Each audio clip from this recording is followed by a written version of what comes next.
श्रीलक्ष्मी श्रीमहालक्ष्मी क्षीरसागर कन्यका उत्तिष्ठ हरिसम्प्रीते भक्तानां भाग्यदायिनी।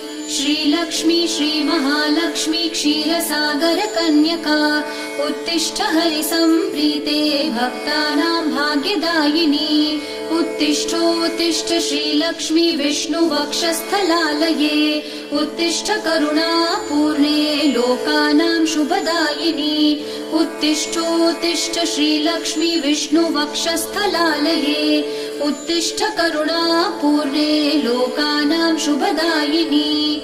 श्रीपद्ममध्यवसिते वरपद्मनेत्रे श्रीपद्महस्तचिरपूजित पद्मपादे श्रीपद्मजात जननी शुभपद्मवक्त्रे श्रीलक्ष्मी भक्तवरदे तव सुप्रभातम्।